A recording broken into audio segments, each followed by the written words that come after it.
please remember to leave a like, a comment, share the video about, and if you haven't already, subscribe. Thank you.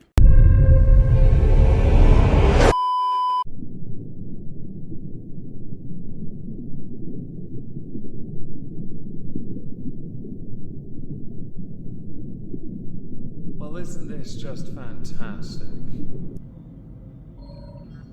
Hello everyone, welcome back to another video. Today we're going to be taking a look at the fact Chantal, Foodie Beauty, Big Beautiful Me, Biza Productions, Everyday Merry, and now Foodie Beauty again, for an electric boogaloo, is back in Canada for another boogaloo, I guess. This is an individual who is losing more and more of an audience, yet he's doing more balmy and bonkers nonsense, including perpetuating lies that just do her no favours, to maintain a facade that is undoing itself as more time goes by. If you'd like greater context because you don't know anything about her, Content Constable videos on this channel and the end of year reviews should provide ample context. Over Christmas last year I put out those end of year reviews to mixed reception and a massive decline in viewership because people are moving away from her and are less interested in watching videos on her, something I fully understand. Chantal, knowing this, is trying her best to claw at additional relevancy, but failing miserably every single time, wasting money, wasting resources, wasting everyone's energy. There are very few who can turn what she does into something profitable, herself included by the way. She can't. Her best hope would be to give up this entire Q8 arc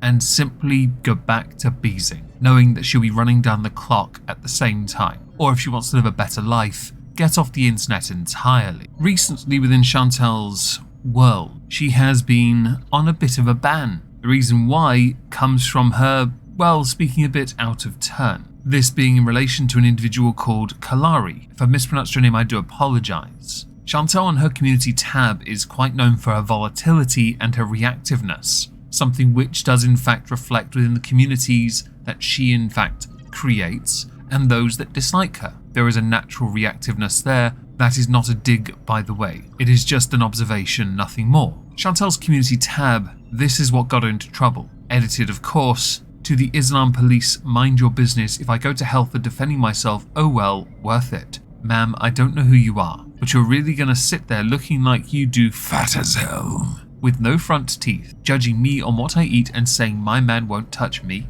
I can guarantee a man is gonna touch me first given the option. Check yourself, thanks, bye. The nerve of these brain-dead wannabe morons. Difficult area to work with, isn't it, Chantal? Especially considering your track record when it comes to those who are considered ethnic minority. The Charlie Cole comments of the past do come back to bite you on the backside. I do believe this is the post that got her a 7-day suspension on YouTube, which explains why there's been a considerable amount of radio silence. Although that could also be because this isn't the only thing Chantal's been doing for 7 days. You see, Chantal, for those who don't know, has been hopping, skipping, jumping every few months because her visa needs to be renewed, which is why last year we got the Thailand holiday. How exciting. The couple's content of them doing all these things with what little resources she had left while hawking his wares of visa spray in a disinfectant bottle. Chantal's visa was up for renewal, which meant she had to go somewhere again. Would anyone like to guess where Chantal went this time?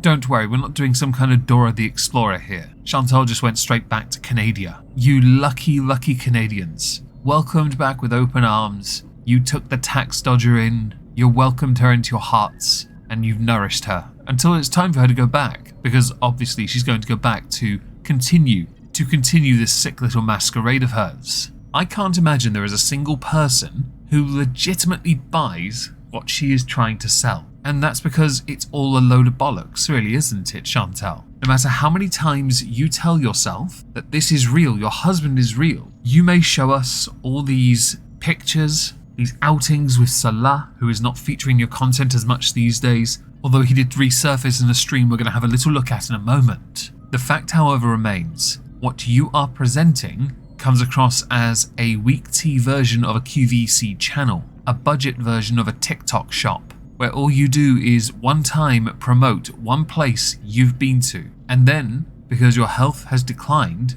even though you apparently weigh less than you did when you were in Canada when you were smaller, you just carry on mukbanging it up. There's no way you're 166 kilos. you are definitely 200 at the very lightest. Now, since Chantal is back in the mightiest of Canadia for the time being, we're going to have a little look at some clips from Piggy, because they very kindly have already clipped the stream down, which is what we need. And we're going to look at some relevant information pertaining to Salah, so I can obviously bring back the point that he has resurfaced in her chat. Yes, I'm getting Sam.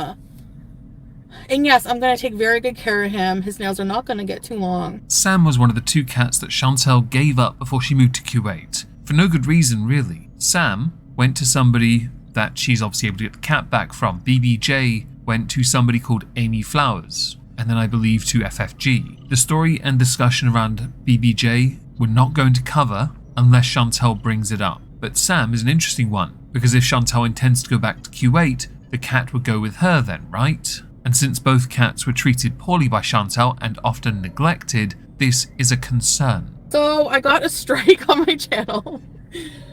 And at first I was like, what the F? You know, I was like pissed off. I was like, I have a strike on my Rosemary. So basically, and I was like, what? You know? But then like I saw like the post that I made, like I deleted it, but it's about it was for the post that thanks made about that Kalani lady. So I like how you're trying to laugh off and downplay something that cost you a week's worth of earnings. Because while you do get rewatchability from older content, you've been deleting vast amounts of content. That's not even a joke. Chantel, in the interim, has been rebranding from Everyday Mariam back to Foodie Beauty, apparently buying a new play button, because the original was totally real in the first place and she put Everyday Mariam on it. You've been deleting alternative platforms that you use, so your rewatchability potential in the week that you have been suspended has been diminishing. So what's the point? Really, your reactiveness and inability to consider action before acting is causing you to lose your income. You claimed many times in the past to not care about money, but that was when you actually were making money and still borrowing at our family at the same time.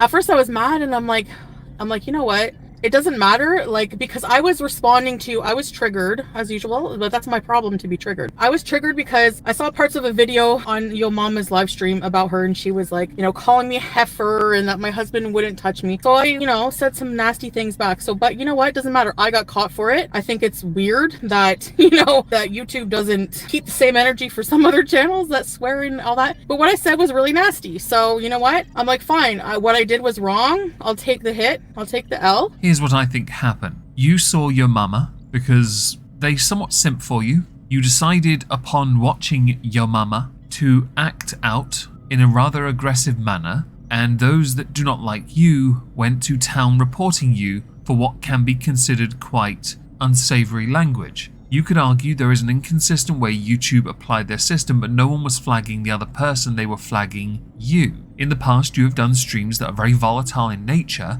you've deleted them or privated them, people have linked them directly to YouTube and YouTube have done nothing about it, even when you said things that should have gotten you yeeted from YouTube. Although you have been yeeted before, it was quite amusing. But I'm sure you are going to use this as a motivation to be a better person, right? And you know what? I think it's a sign from God or from whatever, the universe, whatever you want to believe, that I needed that break. If you believe that some omnipotent being in the sky, sitting on a throne on top of clouds, in a kingdom called heaven, orchestrated that, you might be putting the community that dislikes you onto a bit of an unusual pedestal and attributing it to God's intervention. I know some like to fob things off as God works in mysterious ways. I would much rather call this less divine intervention and more consequence for personal choice and therefore action. You've made a conscientious choice to be a nasty, volatile person whilst continually trying to act as if you are above it and removed from it. Your community tab and the fact we have most of it archived does you no favors. You are very much a snake. Like, this break has been amazing for me, and I know that's going to annoy you and it's going to make people mad, but it was so amazing. Not according to your social blade, it wasn't.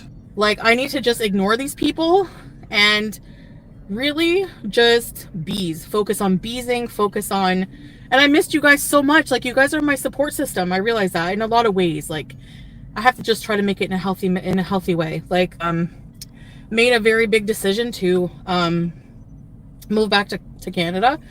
And okay, so there are a couple points in there. First, ignoring the haters, never gonna happen. You try and you fail every time, especially when you watch content like your mamas responding to those that hate you or hate on you. Beezing, well, of course, big decision to move back to Canada. It wasn't a big decision. Your visa ran out and no doubt you'll go back to Kuwait at the very first opportunity. If Salah could do us a solid now and fart on someone, we know you'll be back there in a week because of it. No doubt to huff the remnants of that flatulence. Maybe you could be a breatharian. I hear that's quite the fad. You can make it into a mukbang as well. Get some vintage bottled versions of his flatulence. honestly, if I had my way and I was rich, I would probably bounce back and forth all the time. No, you're not. You know what? I wouldn't.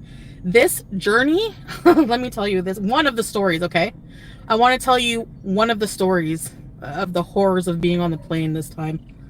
Not gonna lie, Piggy, you're a bit of a legend for putting that in there. I had heard rumours that the German airport gave her a more blunt response to certain things, and she didn't like it. There's some Cliff's Notes, and I actually understand that. There are many nations who are less than accommodating for those who bring it upon themselves. Alright, so normally, sorry, I'm just getting this out and I'll talk to you guys and save your question. I couldn't hold it. I was like, I couldn't hold, like, I'm like, I can't. Anyway, somehow miraculously I did. They checked our passports, like they checked everyone's passports. What I find amusing about obviously being a Cliff's Notes version of the story is, you say you couldn't hold it in, but I'm sure there were many an opportunity for you to be able to use facilities so you would not be in that position to begin with, but you couldn't resist eating something that would put you in that position in the first place. If at your size you know you will be compromised while travelling, would it not be advantageous and smart to instead plan your meals and plan your activities and your movements when in transit? I know this requires an IQ over 1 and Chantal lacks that, but at the same time, come on, at this point, you've flown enough times. So now being in Canada, I can't stand the summer in Kuwait. Bad for my health. I need free healthcare because even no matter what my visa status would be there, I don't want to talk about that, but it would be expensive. Yes, so it's a tourist visa, we all know that. The free healthcare thing was actually something mentioned back in December when Chantel had to go back to Kuwait so early because of the infidelity of Salah. Right. She wanted to use the free healthcare system in Canada to help get her weight under control. But realistically, it's not the weight that's the problem. It's the action that leads to the weight increase. Not that she can grasp that rather simple concept. There are enough mukbangs on her channel to lead me to believe that it is unlikely she'll be able to commit to any long-term health change. So just make whatever you want of that. If you want to think that I have this visa, that visa, it doesn't matter. It's okay, fine, whatever. But it is expensive. Just say that, okay?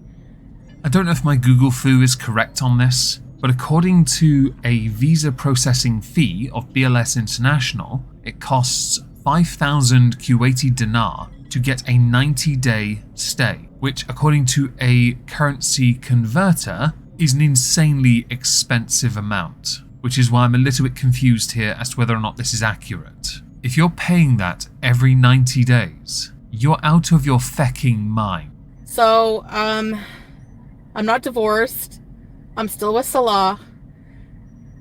I'm taking things day by day and leaving, honestly, this, you're going to think it's cringe, but I'm leaving it up to God. Like, I'm just going to control what I can control in my life and not worry so much. So, like, yes, go figure. The moment Chantal lands back in Canada, the very first thing she does is go find the CBD. Once the restrictions placed upon you in another country are lifted, you are the first person in the queue to get everything you want because your gluttony knows no bounds. Your self-control goes out the window. Not that it was ever under control in another country, you just didn't have as much access to as much that you liked. I'm kind of wondering if by your side in the passenger seat, if there's a stack of nashies.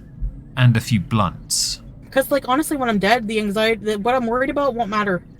No, I have to worry about myself. Nikki P. Browning, are you going to move in with peace? I hope you have help. Thank you. I'm not sure what I'm doing at all. Like, I am definitely getting an apartment. Like I need to get my own setup here.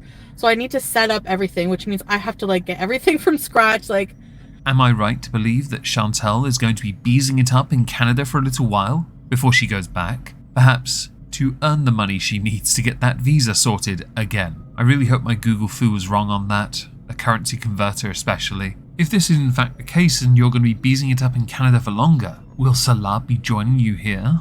I'm not rich. Like we are okay. Like we do fine. Like we were able to like, you know, everything, fix the car, get me here, which was like crazy. It was a cheaper though on those 2 flights, but I'm never gonna compromise this. I'm sorry, did you say loan? Because it sounded like loan to me. I could be wrong, and if I am, of course, I'm not going to drag that thought out. It just raises a point if you did in fact say loan. I'm also getting Sam back. Like, I'm getting Sam back when I get my place. The foster lady, she's like, after all, she had a cat before Sam, an older cat, and he doesn't really like Sam. I thought they were getting along, but no. No offense intended to you, Chantel, but I do not believe it to be a good idea for you to have the cat back at all. I don't believe you should have any pets, ever, because you have shown that you are incapable of looking after yourself first. Because of that, you take too much from your life for granted. Sam deserves to be with a loving family. There may not be that bond in the home they are with, but that foster home should then rehome Sam with someone that could look after Sam. You are not the person that can look after Sam. Your increase of weight, while claiming to not, is evidence of your inability to look after yourself. You can't protect your own job because you're too volatile, and you live in a state of delusion which should be treated by a psychiatrist. Are you worried about celebrities? Thank you, Jessica. You know what? No, I'm not going to worry about that. Like, I have my trust in renewed trust. I said I would do it, like trust, like, and you know, like, I'm just going to live life. Like, whatever happens, happens. You know, I'm not going to stress about that. I'm not going to, there's nothing I can do. I'm not a fly on the wall over there. I can't live my life distrusting somebody, you know, like, I can't waste that energy. You're right not to waste that energy, but for 2 completely different reasons. One, because that energy is vitally important to the emotion of working your jaw. The second reason, because your marriage is a lie. It's funny really that I mention this, because when he did eventually show up in your live stream chat, it was quite amusing to see how quickly your mood went down. He immediately started arguing with people in your chat. He started deleting comments, which does lead people to believe that his presence is a detriment to you. You take him now for granted as a paid performer, but we all know that this is just a visa reset and a sympathy cash grab. So he's playing his part to drum up additional interest. If I ever learn of something that's different, I'll deal with it, but I'm not gonna, no, I'm gonna just, there's a lot of things I miss, like, that I didn't think I would ever miss when I first moved to Kuwait. And when I got here, I was like very patriotic. I was like, Canada! But a lot of people on the plane were looking out and they were like, you could tell they missed Canada. Like, you get homesick, but I also, now I miss Kuwait a lot too. Because when you ingrain yourself in a culture for a... It's funny you mention all this, since when you were in Kuwait, you spent a lot of time at first crapping on Canada. Certainly with the Israel-Palestine-Hamas situation, you've crapped on Canada for their stance on the situation. You have been very open in your disdain towards your home country because everything in Kuwait is so much better. But the moment your visa runs out and you go crawling home, suddenly things are taken for granted, and you understand that now with hindsight. Salah is a good cat dad. I don't want to leave him. Like, he genuinely looks sad at the thought of leaving Julia. X to doubt. We can dispensary bees whenever I get my own place. You know, I'm just driving around right now, so a lot of driving, so I want to be more clear-headed. I'm so tired. I'll be honest, based on your mannerisms, your gestures, your eyes being quite glassy, I don't think you're tired. I think you're off your tits. Here's the thing. There's religion and there's culture, okay? I'm Canadian, like, blood-wise, and we believe in the medicinal power of marijuana, so that's something I'm going to consider because, you know, I know it would be frowned upon by most Muslim people, but for me, it's like, I don't know, it's like medicine for me. I feel like having like a night when I get home, like whenever, you know, Basically, you could reduce that down to when in Canada, I'm free from my shackles. Therefore, I will, while not renouncing my faith, act in a way that is unbecoming of the faith I claim to be a part of. Or you could just say, you're going to do it because you want to. You do your whole day, be productive, and then later at night for a treat, like to relax. It's like medicine. Look, it helps with, like, you know, the CBD and that can help with pain. I can't take too many more NSAIDs. Like, my stomach is going to have a hole. Like, but I'm still Muslim. I still believe in God. And how can I, you know, how can I just automatically... you know what? You can stop believing. People switch all the time. People go through struggle, you know. I think religion is something very personal. There are some straws, no doubt, next to her nashies that she's trying to clutch at desperately to justify going against what she believes so that she can indulge in her vices. This is why Chantel is so complicated, because she mentally is all over the place. She lacks consistency, she lacks strength, fortitude, integrity, and any dignity. This is why now she's back in Canada, she's trying to find a way to say, I'm going to do all the things I used to do because it's totally fine. Which totally doesn't contradict any of her previous videos and streams she's done in the past, where she has made it quite clear she is a devout, very strong Muslim woman. Revert. I brought my play button home because I'm gonna send it back, and they're gonna send me one that says Foodie Beauty because the Merriam one is damaged. Like, there was a dent in it. So they said if it's damaged, I can return it. They will send me a label, I return it, and then once they get it, they'll send me one back. There's not much halal stuff here. Smash it with a hammer and get a new one, inshallah. No, I wouldn't do that. Okay, so there are a few points there. Firstly, your play button wasn't damaged beyond it being a complete fake. So you ordering a new one is not a surprise. Second, you mentioned there isn't much halal food where you are. Now that area looks very familiar where your car is parked. If you're back in Cornwall, I did a little Google of Cornwall, Canada, and it turns out there are plenty of places that serve halal food. But that's not what you want, is it? You see, it's all well and good wanting what is halal, but what Chantal really wants is typically considered haram. No point denying it, we both know I'm right. Everyone go follow Piggy, by the way. Thank you.